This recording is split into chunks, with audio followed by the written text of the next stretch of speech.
We are here, and it is right now. It is the UFC 312 Fight IQ preview show where we break down every fight on this card from Sydney, Australia. With me, of course, are my two compatriots. It is the Drake, followed by Sun Tzu Joe. And we're here to break down this card with two title fights, starting with the rematch between Sean Strickland versus Dricus to Plessis. Of course, they fought to a split decision, somewhat contentiously last January. We're here to talk about that. We're also talk about the return of Tatiana Suarez as she steps in the cage after more than a year off to get a title fight against Weili Zhang. And we will break all of that down for you, going down the card in order from bottom up. But I did mention my boys at the top here, and I'm wondering what they think about this card because aside from the title fights, I mean, this could pretty much be a fight night card. Not so much quality on here. Of course, we break down everything. Of course, we carefully construct everything. But as a fight reviewer, usually, at least the way I feel, pay-per-views are supposed to be a little bit of lighter work because we're supposed to know all these fighters. We're supposed to have seen them, be familiar with them. This card has a lot of fighters in it with between 1 and 3 UFC fights. So really a research-heavy card, at least my perspective on that, which can be good, if you can do better research, which we will provide for you. But I did want to ask if you guys have any special consideration on this card, which way you're looking to go about it, cash plays, GPP, the whole deal. And I guess we'll start with Joe. How are you seeing this pay-per-view card? Yeah, this is a total GPP card is the way I see it. I mean, if anybody is confident enough to put together a cash lineup that they could support, please DM me on Twitter because I just don't see it. We all have some strong opinions on, especially on the two title fights, and we'll cover that when we get to it. But these regional cards, especially these Australian regional cards, you got guys like Jake Matthews, who's got a ton of UFC fights. Like 95% of them are in Australia. Yeah. I mean, and he's the most experienced of all these Australian fighters. And we've got a lot of debutantes that are fighting on this card. So I think, like you said, Chris, outside of the two title fights, this is really like a fight night type of card that you would get, going to a location where you jam the card with, fighters from the immediate area. And we see that a lot. And I was at the last Sydney card. That was when Sean Strickland won the title against Izzy. And it's, the fans are great. They really know MMA. It's a great atmosphere, a great environment. The facility is really nice. And we actually get to see this at 6 o'clock at night or 7 o'clock at night, Eastern Standard Time, which is kind of cool, which means they're fighting early in the morning, the original fights. So it's going to be interesting, but I really do think this is a GPP card.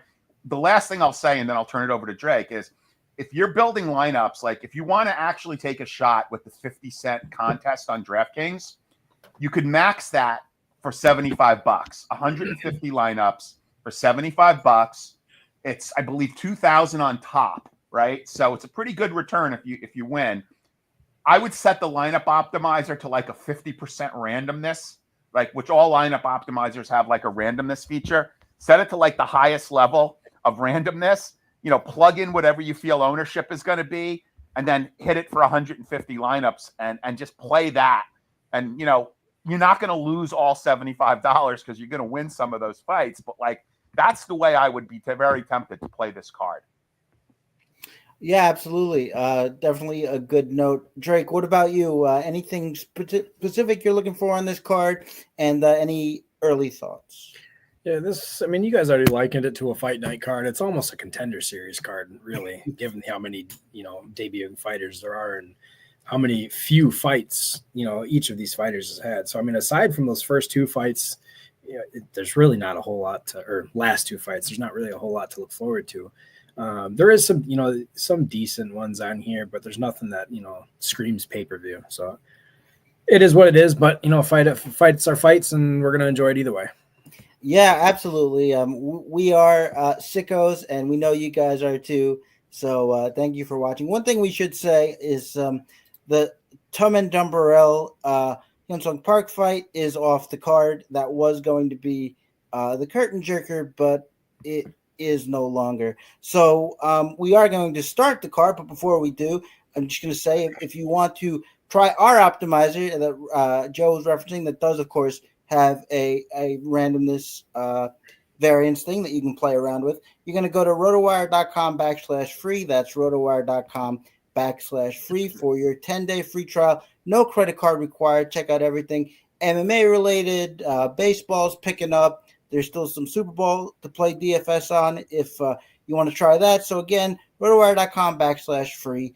No credit card required. 10-day free. So Chris, trial. what you're saying is if you were to sign up today, you Yes, would sir. get you would be able to use the RotoWire lineup optimizer for the next 2 UFC cards and the Super Bowl at absolutely no cost with no credit card required. That's what I'm saying. Well, you wouldn't do very well using the MMA optimizer for the Super Bowl, but yes. So what I'm saying is you could Yes, I understand. There is a NFL optimizer as well. Yes, so. absolutely, Joe. There is an NFL optimizer, MMA optimizer, all sorts of good ones in there for you to check out. I'm just having a little fun as I usually like to do. But we will move on to the first fight of the card now. It is Quillen Salkild at 9,600 taking on at Anshul Jubli at 6,600. Line on this fight. Minus 700 for Salkild, plus 500 for Anshul Jubli. And, I don't know what to really say about this except that any line like this against two relatively unknown fighters, I don't like so much.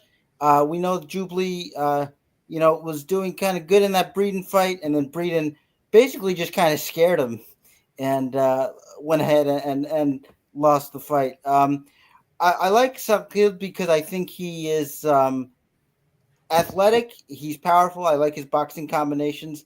Again, I don't like the price. If I had to take a pick, obviously it's Salkild. I don't think Jubli is a bad fighter. I think he's a pretty decent range striker. He's got a wrestling game too that he can throw in there. That's just an awful big salary. And Salkild is not really much of a finisher too. If you look at his record there, I mean he's gotten some finishes recently, but I don't really see him as a finisher either. So I don't love this fight.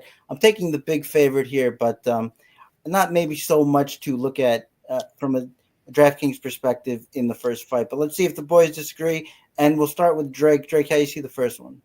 Yeah, no. So going into this card, when this was first announced, I actually thought I might take a flyer on Jubli just because where the salaries were and the odds.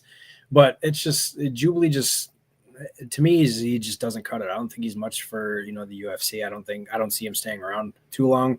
I'm not really sure what to think about Quillen yet, but he looks like a pretty solid prospect. I'm excited to watch him fight, see what he can do.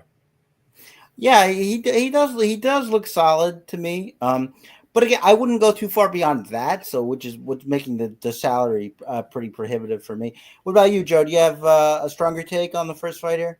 Yeah, I believe when you said that Jubal was scared, his opponent actually started barking at him. Yeah, he did. Yeah, and that just kind of completely threw him off, which is a horrible sign. I mean, I guess this guy is somewhat of a prospect. I mean, he was on Dana White Contender Series. He won. I didn't see that fight, but I know he won by decision. Let's see. Did he win by decision? No, actually, I'm sorry. It wasn't Dana White's Contender Series. It was yes. Yeah, it was. Yeah, it was. Sorry. Yeah, he beat George Young by decision on Dana White Contender Series. I don't know. Was he he was a moderate favorite 2-1. I don't know that actually tells us anything other than the fact that he's a local guy. I don't really know the gym. Yeah, I mean, 9.6K for a guy making his debut. I guess the only thing we could say is that at least, he's the local fighter and we know what we have in Jubal. So I guess I'm going to go with him. I don't know how much of him I would play in DraftKings or what the ownership is forecasted as, but this is more of a play against Jubli as opposed to a play on, how do you say his last name? Let's say Quinlan, I had no idea. Yeah, Quinlan Salkild. I'll say Quinlan. So this is not as much a play on Quinlan as it is a play against Jubli. So I'll leave it at that. I mean, this is an interesting fight. It's going to happen at 9:30 in the morning. or something local time, or 9 o'clock in the morning local time. So I don't know how many eyes will even be on this, but he is the most expensive fighter on DraftKings. So, I'm curious to see what his ownership is. Yeah, and first fight, people like to take shots at the first fight there, and so we'll see how that works. But for me, if I was going to go anywhere, it'd probably be Jubilee. But otherwise, I think I would just sit this one out and go to the next fight, because this one is one I like a little better. It is Kevin Doucet at 9,000 taking on another name, McAuliffe. Yeah, we'll go with that. It's Jonathan McAuliffe at 7,200. Line on this fight. Doucet can be had from -250. McAuliffe coming back at +210. And McAuliffe, and I talked about this a little bit with Joe, there's a number of these guys that come from the Hex fighting championship, whatever, in Australia. I hate that organization. I don't know if we've ever had a good fighter come out of there. I don't know. Don't kill me. I don't know where Volkanovski came from, but these guys. There was like Australian Nick Diaz that came from this card, who was around for one fight and then got smashed. But yeah, I don't like these fighters, and this guy's no exception. He's just a shoot kind of fighter. Try to get it to the ground. He is slick off his back, as we saw on his Contender Series fight. But Doucet is rangy, and he's strong, and he's good on the ground too. So against the guy who's just going to have to shoot, I think Doucet is going to be ready for that. I think if you want to beat a guy like Doucet, you're not really going to be able to wrestle him to death. I think you have to kind of contest him at range. And McAuliffe is not going to be able to do that. I like Doucet a ton here, and he is my favorite play on the second fight. But we will start with Joe. Joe, how you see in the second one here? Yeah, what a lot of people don't realize is Doucet is actually a city kickboxing guy. So this is, even though he's from France, this is pretty much a local fight for him. And he's got a decent, well-rounded game. Nothing about this guy, Jonathan, McAuliffe, impresses me. I mean, he's 25 years old. He was actually beat a few fights back, actually in March of 2024, by a 38-year-old last name Bates, known as the Jamaican Warrior in the Hex organization. So I'm not sure how he ended up getting. Oh, I guess he was on the Contender Series and he got a round one triangle choke. That is what actually got him probably in here. He was a slight favorite, -145 on the Contender Series. That's what got him in here. The guy he fought was someone named Muhammad Aldo. I'm guessing no relation to Jose, especially since he's from Canada. But I like Doucet a fair bit here. At least he's a proven commodity. You know what you're getting, what you said. What is he, 9.3K? 9,000. Oh, 9,000. Okay. Yeah, I mean, look, you pay down 600 for a proven commodity that is just as likely to get a finish as the 9.6K fighter. So, I would go with Doucet here. Joe, I'm glad you brought that up. If anybody has time before the fight, go look up that Alden Bates fight. It's on YouTube. He got smashed, and he was doing just what I said that he was doing. He was shooting, and he was really made to look bad in that loss. And he's 38 years old. The guy he fought. I mean, I that doesn't bother me as much as just how he looked while he was getting beat. I just didn't like it at all. So yeah, I'm really, and I'm glad you reminded me of that, Joe, because it is something I wanted to bring up and forgot. He just looked really bad. So yeah, Doucet is definitely my pick, but we will see what Drake thinks. Drake, how do you see this fight? It's funny. So Joey, for some reason, was going with Mikulev. I don't know if he changed his mind yet, but he told me, he's like, I want to go against Doucet. I just got this feeling. I said, you're pretty much just crazy. Yeah. Doucet's body work is really good. And I told him basically, if you look at the fight against Brian Battle, that's how you beat Doucet. You have to get in his face and you have to force that pressure. And this guy is not going to be able to do that to him. I wouldn't be surprised if we saw, a late second or third round knockout from Doucet, because I mean the strikes are just going to pile up against this guy. Yeah, no, I agree completely. A shout out, Joey. Always like somebody going for the unexpected dogs, man after my own heart. But I don't think that is the best strategy here. But I mean, we'll see. Takedowns are always good. I just don't think that is going to be able to get him here. But we will move on to the next fight, which is Cody Steele at 9,100, taking on Rong Zhu at 7,100. Line on this fight, or Zhu Rong rather. Line on this fight, it is Cody Steele minus 300, Zhu Rong plus 250. And said in my article at RotoWire that Zhu Rong basically has a style that is built to win on the regional scene. He's going to stalk you. He's going to throw big shots, and you're going to wilt in front of him because you just don't know how to combat it. He's got no footwork. He's often chasing around opponents, not only swinging at air, but getting tagged in the process. And Cody Steele is a good athletic fighter who's got good footwork and good boxing, and is fast. And you can throw in the wrestling too a little bit. And I just don't like anything about what Rong Zhu is going to do.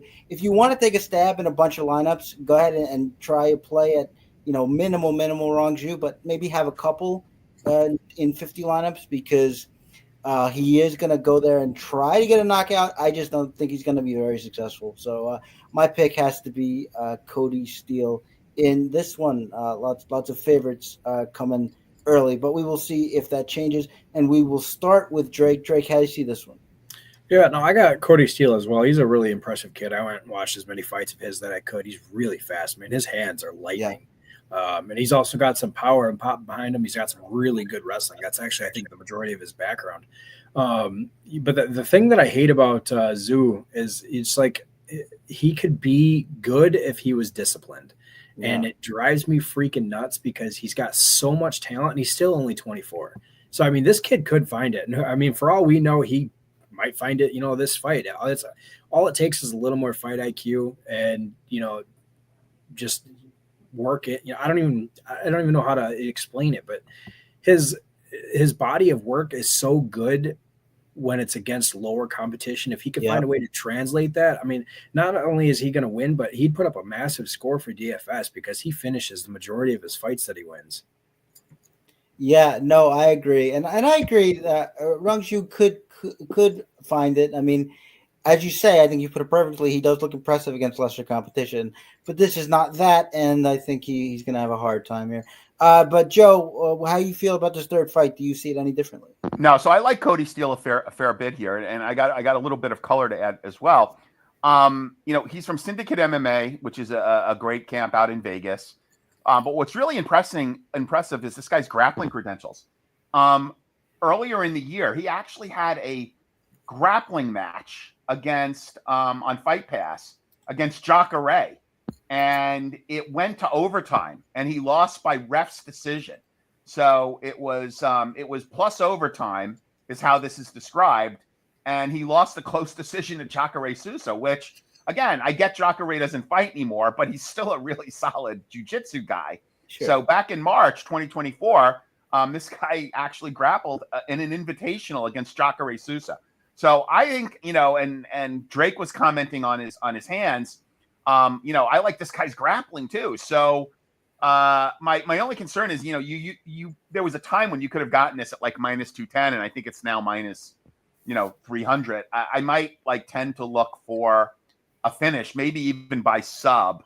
But I want to see what the difference is between finish and sub. But yeah, I like Cody Steele quite a bit. He's one of my favorite plays at this price point.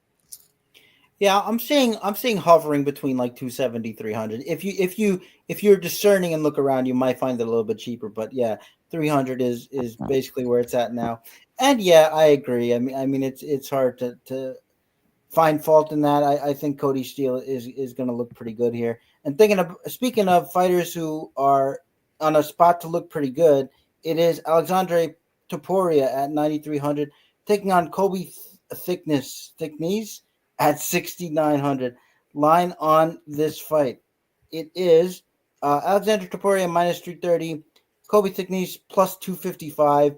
And, there are a lot of takes, and I know Joe kind of likes to say this sometimes where guys are brought in to make other guys look good, and I don't always buy that so much just because it's hard to do that because you never know what's going to happen. A fight's a fight, and et cetera, et cetera. I think Kobe Thicknees was brought in to make Alexander Topuria look good.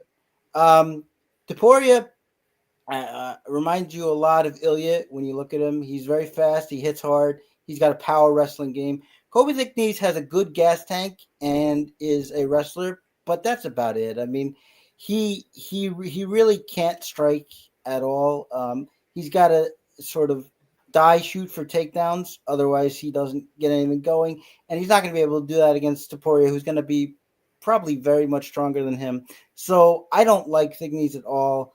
I think this is just a show me fight for Topuria, and I think he's going to make with that what he should. I think he's a good play at this range. I think he probably gets a knockout here. I don't see it going any other way, quite frankly, unless you think a submission is the offing, but a finish nonetheless. What about you, Joe? How do you see this fight? Yeah, I mean, obviously we know the older brother of the champ here. I agree. Don't put too much stock into the 7-0 record by Cody. What a great name, though. Thickness. Well, his nickname or whatever is Slickness. Yeah. I just Slickness. I can only hope that he didn't have a weight problem as a kid. But yeah, I'm going with Topuria here. I mean, what is he? He's like 9. He's the second highest priced fighter, right? He's like 9.4K. He is 9.3K. 9.3K. Okay. Yeah. I mean, I don't know what you're going to get, but I think you're right. I think he was brought in to lose Thickness against Topuria. So I don't know. Do we know if his brother's going to be in his corner or not? That would be very interesting. I would think assume he is. so. He's got to be. I think he is. Yeah, you would think, right? You would think that he would be in his corner. Yeah, I guess we'll see, right? Yeah, so let's go with that. Yeah, I mean, hard to go any other way, I think. I mean, I think he's going to dispatch of Thickness with the quickness, if I might say so. But we will see what Drake thinks. Drake, how do you see this fight? I'm in the same boat. Give me the Topuria, brother. You said it perfectly. There's just times in the UFC where they bring in guys to lose to build up the other guy, and this is one of those cases. Yeah, I think square in the face. I mean, good for this kid. Usually when they do this, they at least give the guy one more fight. So maybe he'll have lesser competition after this, and we'll get to see a little more from him. But yeah, in this case, I think there's only one way to go. But we will move on to the next fight.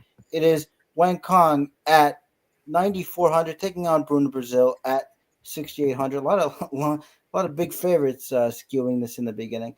Line on this fight: Wang at -360.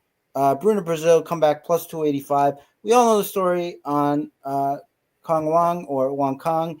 She was cruising along in her UFC debut, got caught, got submitted. It definitely has to work on some defense. I don't think it's going to matter against Bruno Brazil. I do think she's going to be able to stalk her and get enough done to get a win here. Brazil's a wrestler, so she's probably going to want to stall out whenever possible, which could, limit the scoring in this bout.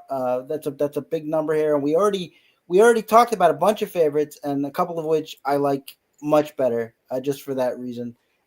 So I'm taking Wang here, but not my favorite play as a favorite. I think we can find other less expensive favorites, but my pick is Wang. But we will start with Joe here. Joe, how do you see this one? Yeah, I mean, one of the things you missed is that it was actually a head kick that dropped her. She was a -1,000 favorite. I think that's like right up there with, Agapova getting, one of the biggest favorites to lose in UFC history. It was quite the shock. Anybody who played her, I think she was at the most expensive fighter on the slate. I may be wrong, but I think that was actually the case here. I am not at all confident playing her at those odds. I think she's going to be close to a fade for me. Not that I love, Bruno Brazil at all, but especially, if she's traveling from Brazil, to get here, it's a long ass flight. I'll pick her to win. I don't love the price. I don't love the salary. Probably a good contrarian play. I mean, Yeah. Like she's actually Joe, the head. I'll take it from here.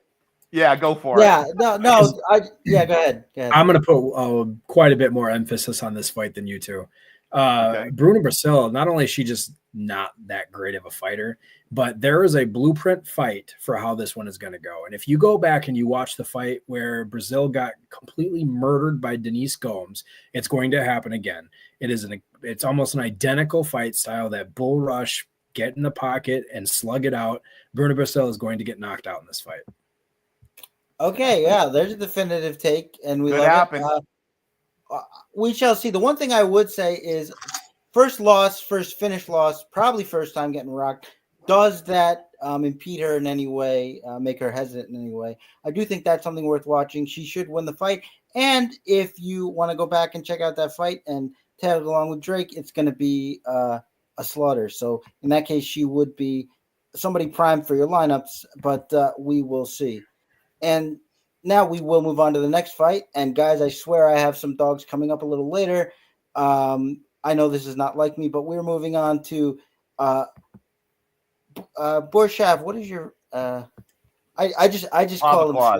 So let's see. It is Slava Claus. Vereslav. I got it, Joe. Thank you. Vereslav Borshav at -120. Tom Nolan at +102.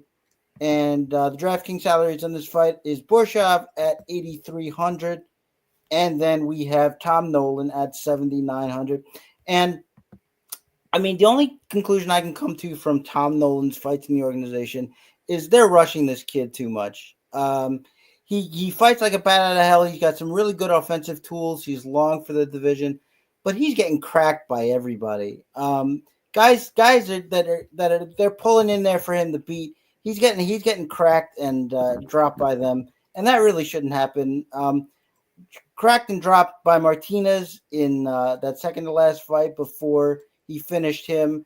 Lost, of course, to Nicholas Mota in the knockout. And Borshav is a sniper.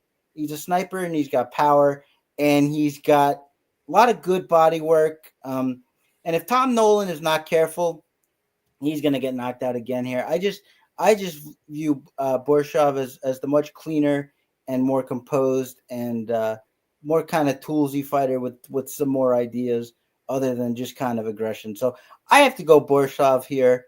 I think it's a really good play as a close fight. You have to have both sides of this fight as it's so close and it's probably going to end quickly. So I would recommend having some on both sides, but I favor Borshav pretty significantly, but we will see what Drake thinks. Drake, what do you see in this fight? So yeah, you pretty much nailed it. You can go both ways on this. If you go and you look at Borshav's body of work, he definitely thrives against strikers. That said, I am on Nolan. I just like sometimes that aggressive style can really throw people off. Could he get cracked? Absolutely. Like you said, you need to have both sides. But Nolan, he's got the 4-inch reach advantage. If he uses it, he can crack him himself. He's got power. It's going to be a close fight, but I got the dog in this one. Yeah, this is definitely a make or break fight on the slate just because they're so close together, and it's probably just going to be carnage and somebody's going to win. There's too many defensive lapses in Nolan for me. To add on a little bit. So if you watch Borshav's last fight against Yantop, he wasn't able to put him away. And not saying that Yantop doesn't have like a good chin or anything. He absolutely does. But it does make me question Borshav's power a little bit. The two guys that he's knocked out in the, well, I guess he's had, it is just two UFC knockouts. They were against guys who are known to have, kind of weaker chins. So I'm not saying, Nolan, we don't really know yet because he's only had that one knockout loss. It's just one of those things. It's like, is he going to have the power to put him away, or is it going to be another split decision type of thing? For me, it's just Nolan has the better chance to put him away. Yeah, no, that's fair enough. And, like we said, definitely have both sides. Definitely it's the make or break spot. So, act accordingly. Joe, how do you see this close fight here? Yeah, so I think both these fighters are going to get the fight they want, which is no wrestling, all striking. There's actually line value on Nolan. I believe he's +100, -120 the other way at 7.9K. That equates to line value. I'm going to take the line value and go with Drake here. I really do think this is an interesting fight. I mean, it's going to be a banger if Nolan can use his range. I'll take the line value with the local fighter, the younger fighter. Slava Claus is the striking coach of Team Alpha Male, although that's mainly a wrestling gym. Yeah. But again, I think this is very close. I'm just going with the line value at 7.9K. I was going to say he should maybe talk to the wrestling coach at right. the wrestling gym, at the Alpha Male gym. But in any event, yeah, I mean, it is that kind of fight. I definitely understand just kind of going with the value here, but I think Slava gets it done. And if there's some more scarcity on that because he's the favorite in a matchup such as this, so much the better, I think. But we will move on to the next fight here. It is Gabriel Santos at 8,900. Taking on Jack Jenkins at 7,300. Line on this fight, Santos can be had at minus 225. Jack Jenkins at plus 190. And to me, Gabriel Santos just has some more tools here. He's quicker.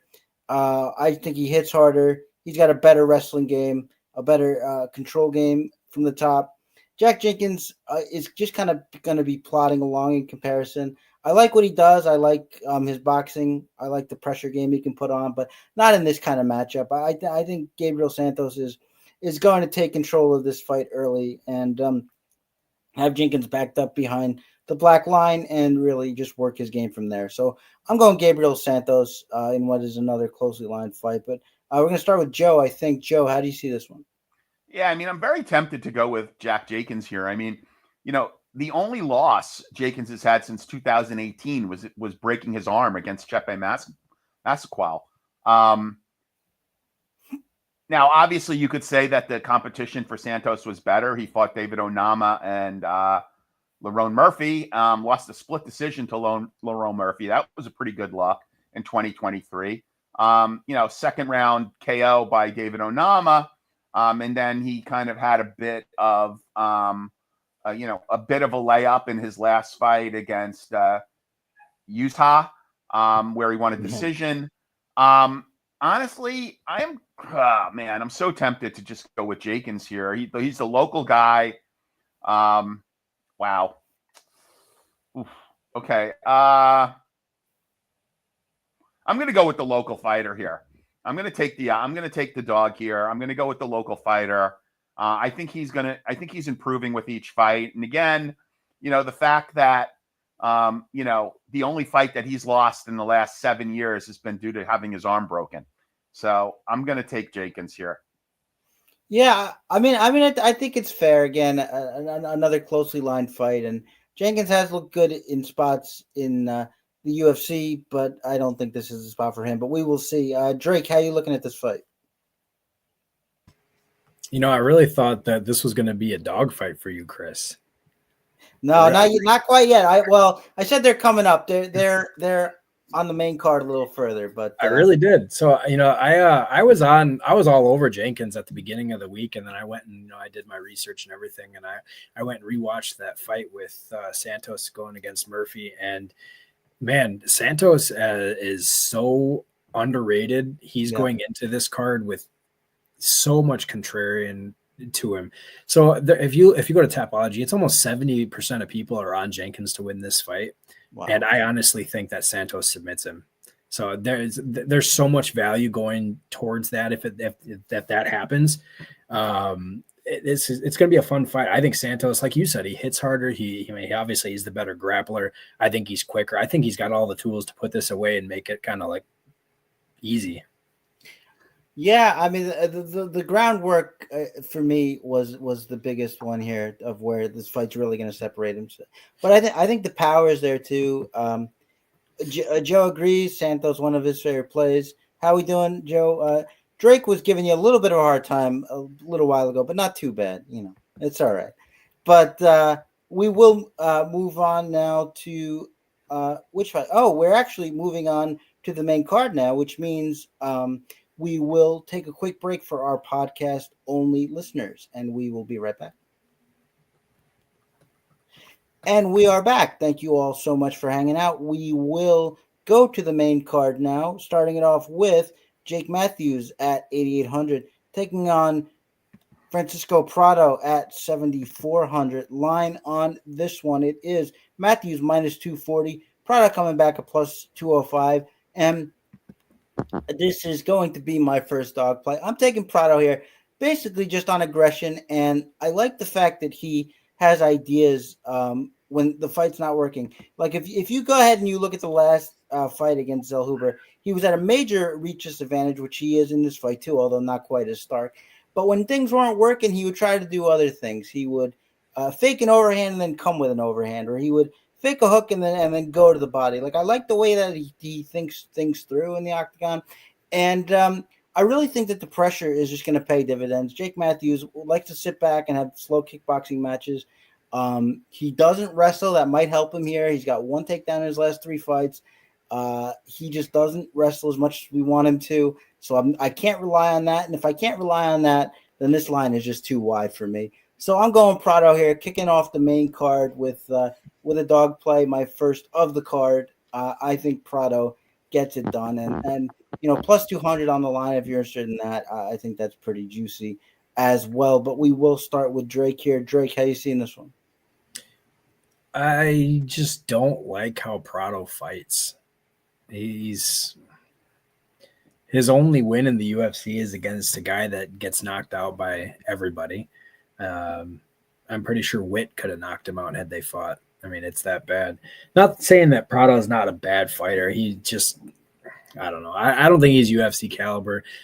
The only thing that I hate about Matthews is that his IQ is terrible. He does not fight to his strengths ever. And I mean, if he wrestles in this fight, he should win this fight pretty handily.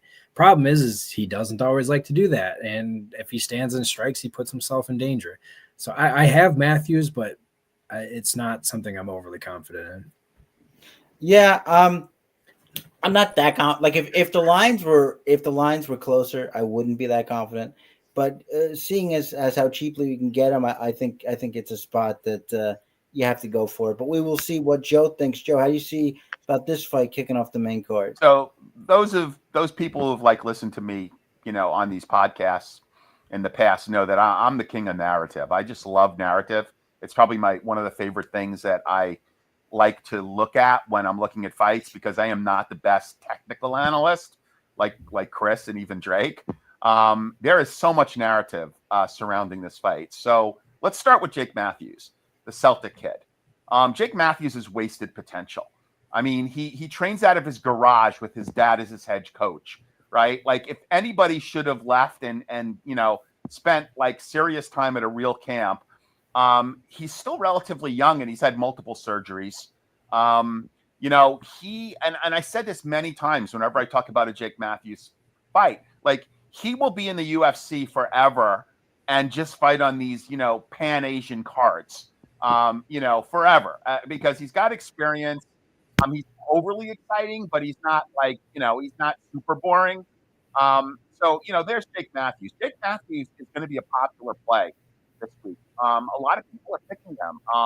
I get it, I suppose. But now here's my narrative on Prado. So he's coming off of 2 fight of the nights back to back. He's 22 years old. So what did he do with that $50K that he won in the last 2 fight of the nights? He went to American Top Team in Florida from Argentina. He trained this entire camp at American Top Team. He looks phenomenal. If you want to, I'm not an Instagram stalker. I'm more of a Twitter guy. But if you want to look at his Instagram and look at some of his training photos, the guy does not skip abs day. I mean, he's definitely. I'm sorry, I stole that from Paul Shaughnessy. He does not skip abs day. So I'm going to say that I'm going to give him the benefit of the doubt here. The American Top Team. The fact that he's we're looking for some dogs here. I'm going to take a stab with him in DraftKings. I don't think he's going to be that popular. I think Matthews is like a whisper play. Like a lot of analysts I'm listening to on pods are picking Matthews to win, and they're naming Matthews as one of their top plays on the card. But I'm gonna go with Chris here. I'm gonna take a shot with Prado. Yeah, that is basically my thinking. I just love the aggression in a fight like this. I think it can overwhelm Jake Matthews, a guy who doesn't really get in there much. and a guy who kind of just sort of fights to the speed of his opponent or tries to and really wants to have a laid back kickboxing match. I really think he can be surprised by the aggression here. So that is what I'm going with. But I understand if it's a little hard to trust him. I'm just not into passing on the salary. But we will move on here to Rodolfo Pilato at 8,500, taking on Jimmy Crute at 7,700. Line on this fight, it is uh, Pilato at minus 140, Crute at plus 120. Closely lined fight, which I guess it should be. I'm taking Jimmy Crute here. I know he hasn't seen the best of days, and Joe will fill you in on some of the narrative there, I'm sure. But I just don't like the way Pilato fights. Really had a lot more trouble with Ihor Peteria, who is the the punching bag of the division than anybody should. And no disrespect to Shogun, of course, but I think that Pilato he has no defense whatsoever. He just kind of fights with his hands down. Crute is still fast, at least it was last time we saw him. He's still got a grappling game, and he can still crack a little bit. So I like his tools here. If Pilato can get into the ground, that would be interesting. But again, Crute is very good at jiu-jitsu. We were talking before the pod. The only guy missing with Paul Craig that's still a feather in his cap. And it's the UFC. I don't have to check his record, but I think it's the But in any event, I like Crute here. I haven't not liked what I've seen from Pilato, and I understand why there's such a closely lined fight, but I think we got to take the small savings here and go Jimmy Crute. But we will start with Joe. Joe, how do you see this fight? I'm actually going to let Drake take this first because he had, in our pre-launch discussion, Drake had narrative on Jimmy Crute, and I'm gonna let him take this, and I'm gonna take the next fight. All right, fair enough. Drake, go ahead. All right. Yeah. So just kind of break this down to start off. I am on Jimmy Crute again. Jimmy Crute, we all saw that he his last fight against Menafield when he came back, he threw his gloves down, and Jimmy Crute was lost. He was in a bad spot. He didn't want to fight anymore. He wasn't having fun. He wasn't enjoying anything. There's a long video and article that came out about Jimmy Crute, and it was basically him, to sum it up. He was talking about the spot that he was in, and he wasn't sure if he was going to fight again. And then he went over to a new gym, and the coach there at Sam Greco. Most everybody in the UFC world knows who the Grecos are. They worked through a lot of stuff, and Jimmy Crute basically just said, you know what, this is the best that I've ever felt. I'm having fun again. I feel like I can do this. Before, when he was a prospect, he basically came out and said, he always thought that he was good. He never thought about actually being a champ. And now his aspirations are completely different. This is the best that he's ever felt. And, I really hope we get to see this version of Crute because, he was a really good fighter even then. It seems to me like he kind of just lost his way. And if he truly has found it, this kid's got a lot of potential. He's still young.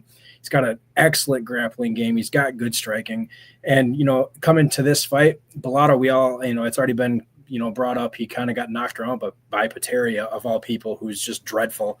Pilato has absolutely no gas tank. So this is a great spot for Crute to really get back into it.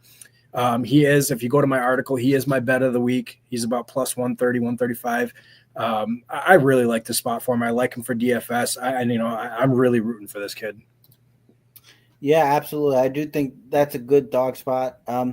Again, not overly surprising just based on, Crute's situation, but I do think if he's even half of what he was, I think that at least at his best, he should be able to take this one down.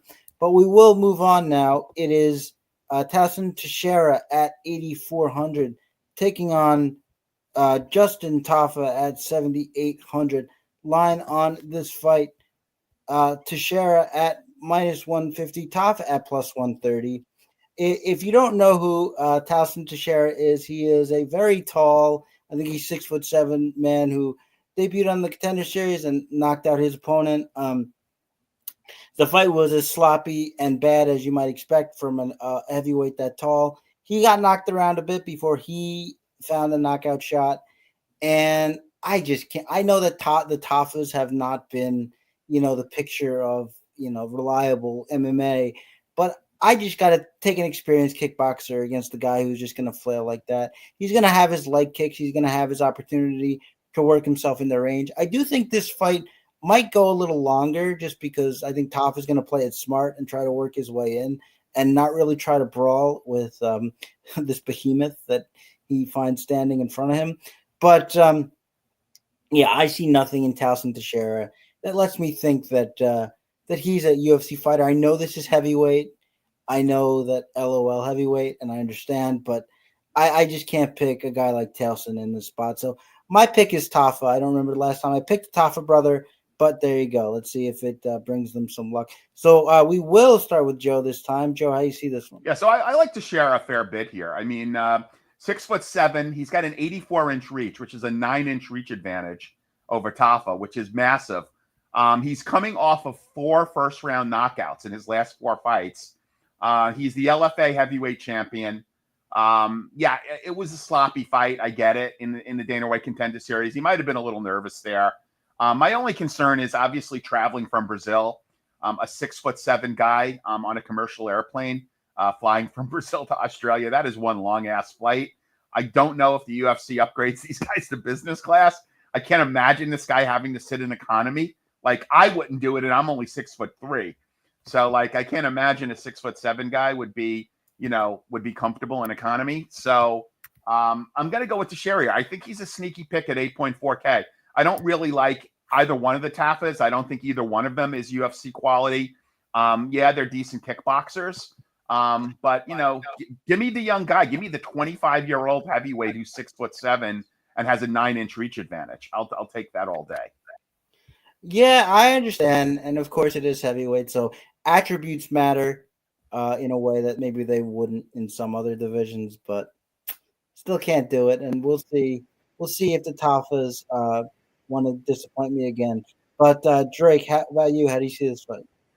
I want the Tafas out of the UFC. I'm tired of watching them fight. That said, I have Teixeira. I love Teixeira in this spot specifically. Tafa, we've already seen Tafa is just not good. Neither one of them are. I could probably say that Junior's better than brother. So I actually will have a little bit of a bet for this fight when we get to that spot, the hot takes. But yeah, I'm on Teixeira, and this is going to be one of those things where a first round knockout is going to go a long way for points, and DFS at 8,400, lock it in. Yeah, absolutely true that a first round knockout goes a long way at that price. And again, it is heavyweight. It bears repeating over and over, but I just don't like what I've seen to this point, but we shall see how that one goes. Right now, we are moving on to the co-main event. It is, I'll start at Tatiana Suarez at 8,200, taking on Zhang Weili at 8,000. Line on this fight, if the computer wants to cooperate, is Suarez minus 134, Zhang plus 114. So that's actually moved a little bit. Last time I looked at this, they were both in negative numbers, but now we have more solidly minus 134 plus 114. And if you like Tatiana Suarez as that can't miss prospect when she first broke in, I get it, but I just don't know how I can pick her here. Forget about like the injury because she has come back and won her last 2. I would argue she didn't look as dominant in those fights, but even if you think she did, she's never fought 5 rounds before. It's going to be a major sticking point here. Zhang Weili has never been submitted. She had that one head kick knockout loss to Rose. I don't think Tatiana Suarez can knock her out. So if she can't be submitted, how is she going to win here? How is she going to wrestle consistently for 5 rounds in a fight like this? Not only was she off for a long time during her injury, but as I said in the beginning, it's been over here she's been in the cage now. And now she has to fight 5 rounds against a champion with a really good gas tank. I just don't see it happening. I like Zhang Weili a lot here. Personally, I think if this is anybody's fight, this should be Verna Jandroba's fight. They were supposed to fight, actually, Jandroba and Tatiana Suarez until that fight got canceled, and for some reason Suarez just got promoted here. But I don't think that she's going to come out ahead in this one. Give me Zhang Weili all day long. And for the main event, we will start with Drake. Drake, how do you see it? Yeah, I'm in the same boat as you. Now, I will say that I'm not completely against Suarez. It's definitely, a piece to the puzzle that you should have in some of your GPP lines. But like you already said, Suarez has never gone more than 15 minutes in any fight. And wrestling for 25 minutes isn't something everybody can do. Not everybody is Weili, who I'm sure could wrestle for infinite amount of time. Yeah, an hour and a half. But Tatiana Suarez, she fought twice in 2023 and she hasn't fought any time else since 2019. So it's really, really hard to say what kind of, what version are we going to get of her, and people have brought up that she's fought, past champions. Okay. Well, she fought Grasso way back in 2018. She fought Esparza way back in 2018 and she fought Andrade back, and that was her last fight. And she beat her handily. It is what it is, but Weili is a different animal. And since that loss to Rose, she's just, to me, she's leveled up. She has looked so good in all of her fights, and she just continues to get better. Yeah, I agree.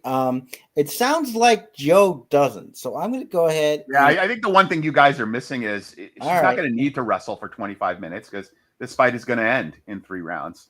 New Tatiana Suarez inside the distance. Weili got knocked around by Jan in her last fight as a minus 550 favorite. I think she's leveling down. I disagree with Drake.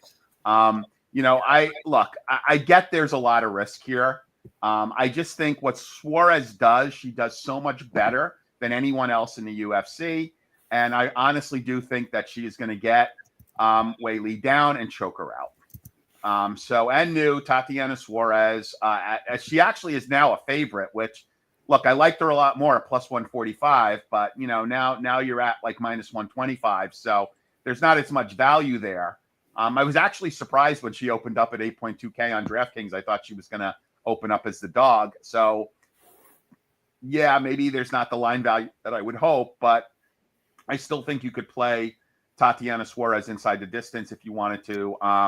But I also like her to win. I think she's going to dominate the wrestling. I think she gets it done inside the distance by sub. Well, you need to hope that she does, and it's going to be the first loss of Weili's career by sub if she does make it. I think that's a riskier proposition than maybe you think it is. But I think if you believe that, you should bet the submission prop, which maybe you have designs on doing. I'm sure that it's. I was going to say I'm sure that it's a little bit tastier than.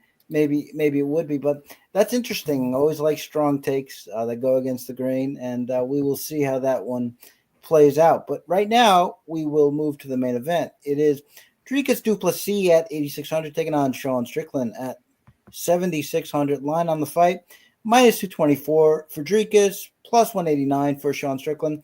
And I said before the pod, and I really hate to cower in front of the only Dricus fan on the planet, Drake Burton, but I do have to take Dricus here. I think upon rewatching their first fight, I do think Dricus took it in the later rounds. And there's a dynamic here that reminds me of Wonderboy Woodley, and that is when they were going to have about to have their second fight. I said I didn't want to see it, and the reason why I said I didn't want to see it is because we know how it's going to play out. Because one guy can hurt the other one, and the opponent can't hurt. I said that confusingly, but what I'm saying is one guy can hurt the other and one can't return the favor. And that's going to be the case here, I think, again, with Dricus. Dricus all you have to do is look at their faces going in around 5. And I know he got the cut from the headbutt, I understand. But besides that, he had bruises all over. He was very tired. And Dricus was looking fresh. Somehow, guy always seems to recover within rounds.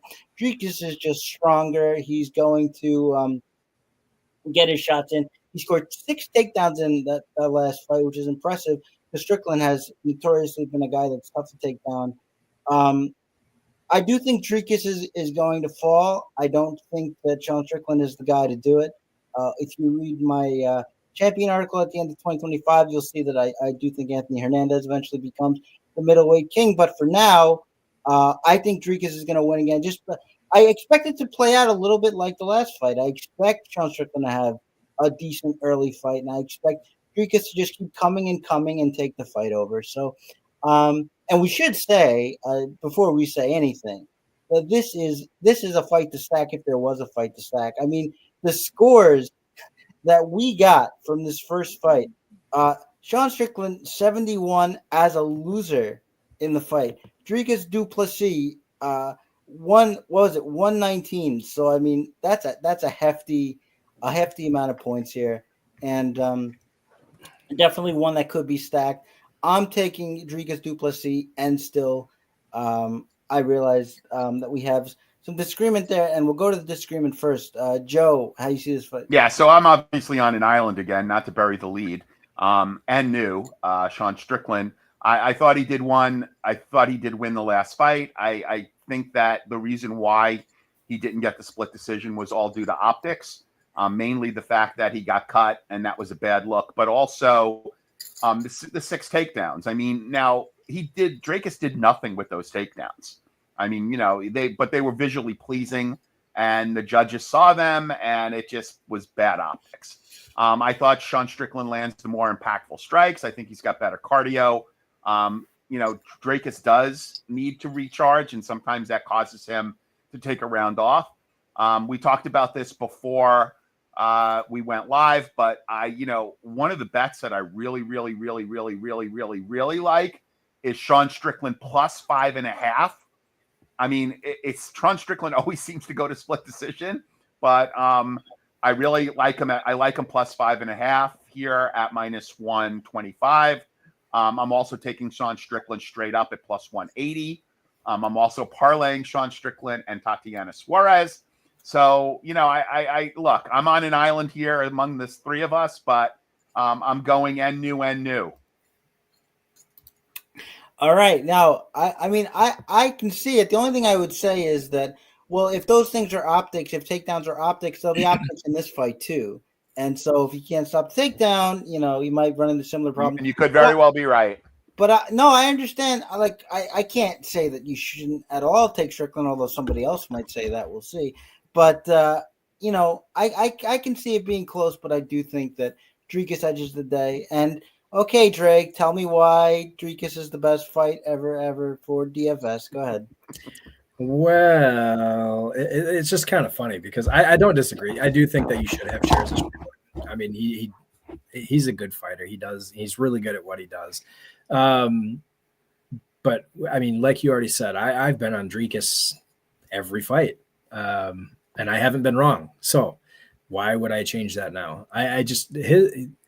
He's got such a weird fighting style. Sometimes it doesn't make any sense, but he gets the job done and he does it really well. And we've seen him like gas, and then all of a sudden it's just like he recharges. I don't know what it is. His second wind is just nuts. Yeah, it makes no sense.